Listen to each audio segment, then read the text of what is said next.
आमको income tax रिहातीटा मिलू retired पर अवसर पर गंडे पेंशन पाऊँ ता ऊपर जदि सरकार टैक्स नेबे तेणु ताकू संपूर्ण छाड़ करियाटा दरकार मो मतरे हेले लोक मानकर आर्थिक टिके स्वच्छता आसीबो सेटा हची मोर मूल जिनस बजेट आसवाक जाउछि जिते बजेट आसे सेतेबेले समस्त मन रे आसे एमिति हुअंता कि सेमिति हुअंता कि तबे कोन कहउचंती सीनियर सिटीजन बा जो पेंशन होल्डर्स माने अछंती सर माने हम सहित अछंती से माने जेहेतु अभिज्ञ अछंती तांको सहित आलोचना करबा से माने कोन आशा करूचंती बजेट को नै कि सर बजेट को नै कि आपण मानक मन रे कोन छि कोन होबा दरकार कोन आपण माने आशा करूचंती हमर अवसरप्राप्त सरकारी कर्मचारी संघ बालेश्वर तरफ आम कहूँ चाहूँगी जे आमर जो कर्मचारी मान चिकित्सा भत्ता लागू करा जाऊ इमिडिएटली आउ ता सहित जो रही आमर पेंडिंग जो कोरोना समय जो डीएटा पेंडिंग रही दि जाऊ ताप प्रोविजन करा जाऊ आउ जदियो यहाँ राज्य सरकार परिसरभुक्त नुहे जे वरिष्ठ मान जो रेलवे कनसेसन थिला सेटा मध्ये लागू करा जाऊ से विधर स्टेट गवर्नमेंट जहाँ निष्पत्ति नहीं परिवा कथा उद्यम सेटा करंतु निहाती सर आपण कौन चिंता कर केमिति बजेट होबा दरकार बजेट रे कौन आसबा दरकार केउ दिग प्रति अधिक गुरुत्व देबा दरकार वर्तमान समय रे अवसरप्राप्त सरकारी कर्मचारी संघर सेक्रेटरी हिसाब से गोटे जिनस कहवाई जाऊँगी जे आमको इनकम टैक्स रिहातीटा मिलू रिटायर्ड पर अवसर पर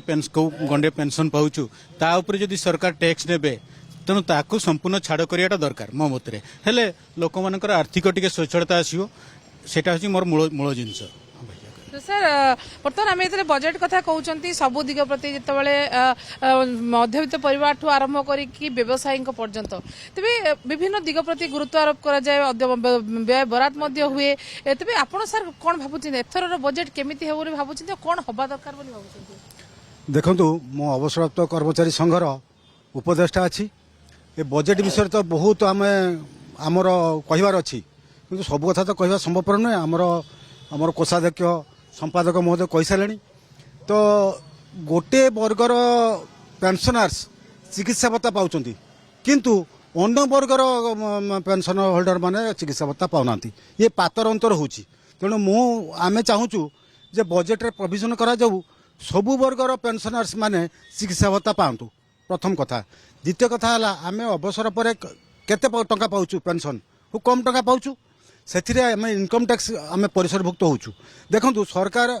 जो तीर्थ दर्शन गाड़ी कर पेंशनर मान को बाद कर आम चाहूँ सबू पेंशनर वर्ग जातु तीर्थ दर्शन करने कारण से केत दिन बचे 60 वर्ष पर तो ना माने बेसी दिन बचार तो ना तेणु तुमको अग्राधिकार दि जाऊ आउ जोटा रेलवे टिकेट कथा आम सार कहले सेटा तो दौले मझे बंद करदे तेणु मुझे अनुरोध करुँच केंद्र सरकार को पुनर्लागू करा जाऊ एवं बजेट रे आमर पेंशनर मान को टी अग्राधिकार दि जाऊ इनकम टैक्स रिहाती बढ़ा जाऊ तीर्थ दर्शन प्रोविजन करा जाऊ आउ जो आमर राम मंदिर है केंद्र सरकार तो बहुत योजना कले ये पेंशनर मान को नहीं दर्शन करने व्यवस्था है बजेट रे सब भल होता निहाती सर मैंने समस्ते कहते जो अच्छा अवसर प्राप्त जो कर्मचारी अच्छे जो पेंशन पाँच कथा कह जब आम ओवरऑल कथा कह बजेट आप कौन चिंता कर कारण समस्त वर्ग युवपीढ़ी अच्छा आपण मैंने अच्छा महिला मैंने अच्छा गृहिणी मैंने अच्छा कर्मजीवी मैंने अच्छा कृषि अच्छी रेलवे अच्छी सब दिग प्रति जब ध्यान दे जाए क्यों दिग प्रति अधिक गुरुत्व देवा कथा बोली आप भावुं कौन साधारण वर्ग जो दरदाम नियंत्रण करवाटा सरकार निहाती मुख्य दायित्व कारण दरदाम नियंत्रण न हवा जो साधारण वर्ग माने क्षतिग्रस्त होती दरदाम केमती जोटा टैक्स गुड़ाक जो अधिक नहीं जाऊँगी से टैक्स गुड़ाक रिहाती देले अंत साधारण वर्ग मैंने से ये होते रिहाती पाते ता छड़ा 60 वर्ष जो मैंने ऊर्ध साधारण वर्ग लोक मैंने बहुत हजार हजार संख्यार ग्रामांचल रोच बहुत निष्पेषित अवस्था अच्छा से जो 3000 टंका से मासिक भत्ता व्यवस्था करने कहते सरकार एवं से कथाटा कथारू से पछे जाऊँगी भारी दुखदायक कथा निहाती समस्त को जहाँकि भत्ता भी मिलवा दरकार आप कौन चिंता करमी बजेट हवा दरकार बजेट रे क्यों दिग प्रति सरकार अधिक गुरुत्व हवा दरकार माने मोर प्रथम उद्देश्य होची फ्री बीज दे सरकार दौरान यहीटा आगे प्रथम उठी जावा कथा जो माने वृद्ध जो माने विकलांग ଯେଉଁମାନେ ଆର୍ଥିକ ଦୁର୍ବଳ ସେଇମାନଙ୍କୁ ଏଇ ସୁବିଧା ଦେବା ଉଚିତ। ଆଉ ବର୍ତ୍ତମାନ ଯେ ଏସବୁ ଫ୍ରି ବି ଦେଲା ଯେଉଁ ଲୋକମାନେ ଅଳସୁଆ କର୍ମଠ ହେଇପାରୁନାହାନ୍ତି, କାମ କରୁନାହାନ୍ତି, ତେଣୁ ସେଇଗୁଡ଼ା ହେଲେ ଆଉ ସମସ୍ତଙ୍କର ଏଇ ଯେ ଚାକିରିର ଯେ ଷ୍ଟେଟ୍ ଗଭର୍ଣ୍ଣମେଣ୍ଟ ଚାକିରିର ମାଷ୍ଟରମାନଙ୍କର ଯେ ପ୍ରଭେଦ ସବୁ 488 442 ଏସବୁ ପ୍ରଭେଦ ରହିବା ସେମାନଙ୍କ ପାଠପଢ଼ାରେ କ୍ୟାଟେଗୋରୀ ରହିବା ଉଚିତ ନୁହେଁ। ତେଣୁ ପାଠପଢ଼ାରେ ବ୍ୟାଘାତ ଘଟୁଛି ନା। ସେଥିପ୍ରତି ମଧ୍ୟ ସରକାର ଗୁରୁତ୍ୱ ଦେବାର ଆବଶ୍ୟକତା ଅଛି ଯାହା କହୁଥିଲେ ଆପଣ। ସାର୍ କ'ଣ ଭାବୁଛନ୍ତି କେମିତି ବଜେଟ୍ ହେବା ଦରକାର, କେଉଁ ଦିଗ ପ୍ରତି ଅଧିକ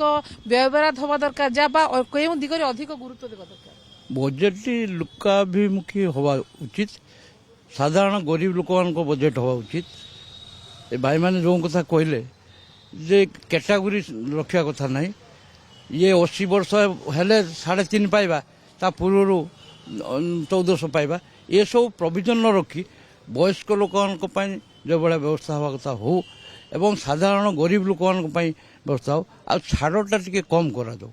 ହେଲେ ସେମାନେ କାମ କରିବେ ଏବଂ କାମ ଖୋଜିକି ବାହାର କରିକି ସେମାନେ କାମ କରିବେ, ନହେଲେ ଖାଲି ପର ଉପରେ ମାନେ ସରକାରଙ୍କ ଉପରେ ଲଦେଇକି କିଛି କାମ ହେବନି। ଆପଣ କହିବା କଥା ଯୋଉ ଖାଲି ଟିକେ ସରକାରଙ୍କ ଉପରେ ନା ଯେଉଁ ଫ୍ରି ଦେଉଛନ୍ତି, ଏଟା ଫ୍ରି ସେଟା ଫ୍ରି, ସେଟା କେଉଁଠୁ ଆଣୁଛନ୍ତି? ଆମ ପାଖରୁ ନେଇକି ଦେଉଛନ୍ତି ନା ବଜେଟ୍ରେ ସେ ପ୍ରୋଭିଜନଟାକୁ ପୁରା ହଟେଇ ଦିଆଯାଉ, ତାକୁ ରଖା ନଯାଉ ଯେ ଫ୍ରି ସିଷ୍ଟମ୍। କେବଳ ଏ ଭୋଟ ପାଇବା ପାଇଁ ଏମାନେ ସବୁ ଏଇସବୁ କରୁଛନ୍ତି, କିନ୍ତୁ ଲୋକାଭିମୁଖୀ ହେଉନାହାନ୍ତି। ବଜେଟ୍ ଗୁଡ଼ା ପ୍ରକୃତରେ ଲୋକଙ୍କର ସ୍ୱାର୍ଥର କର୍ମତତ୍ପର କରାଯିବା ପାଇଁ ବର୍ତ୍ତମାନ ଉଦ୍ଦେଶ୍ୟ ପ୍ଲାନିଂ କରାଯାଉ, କିଭଳି ସମସ୍ତେ କର୍ମଠ ହେବେ ଯାହାଫଳରେ କି ରୋଜଗାର ବଢ଼ିବ, ଆର୍ଥିକ ବ୍ୟବସ୍ଥା ମଧ୍ୟ ସୁଧୁରିବ। ସାର୍ ଆପଣଙ୍କର ମତାମତ କ'ଣ ରହିବ? ଆଗେ ଫ୍ରି ଜିନିଷଟାକୁ ବନ୍ଦ କରାଯାଉ। ଦ୍ୱିତୀୟରେ ଯେଉଁ ଦରମାର ଯେଉଁ ଅସମାନତା ରହୁଛି, ଜଣେ ଏକଦମ ହାଏଷ୍ଟ ପାଉଛି, ଜଣେ ଏକଦମ କମ୍ ପାଉଛି, ତାକୁ ଟିକେ ଚେକ୍ କରାଯାଉ। ଆଉ କରପସନଟା ବନ୍ଦ ନହେଲେ ଦେଶ କୌଣସି ଆଗକୁ ଯାଇପାରିବନି, ହେଲା କଥା। ତ ଅର୍ଥବରାଦ କେଉଁ ଦିଗରେ ସାର୍ ଅଧିକ ହେବା ଦରକାର ବୋଲି ଭାବୁଛନ୍ତି? କିଭଳି ଭାବରେ କେଉଁ ବଜେଟ୍ ଆଣିଲେ ଯାହାକି ଏଇ ବର୍ଷର ଯାହାକି ଅର୍ଥନୈତିକ ବ୍ୟବସ୍ଥା ଆଉ ଟିକେ ସୁଦୃଢ଼ ହେଇପାରିବ? ଏଇଟା ଆମଦାନୀଟାକୁ ଚାଷଟାକୁ ବେଶୀ କରିବାକୁ ପଡ଼ିବ। ଆମେ ଯେମିତି ରପ୍ତାନୀଟା ବେଶୀ କରିବା, ଆମଦାନୀଟାକୁ କମ୍ କରିବା, ରପ୍ତାନୀଟାକୁ ବେଶୀ କରିପାରିବା। ସେଇ ଦିଗରେ କର୍ମ ନିଯୁକ୍ତି,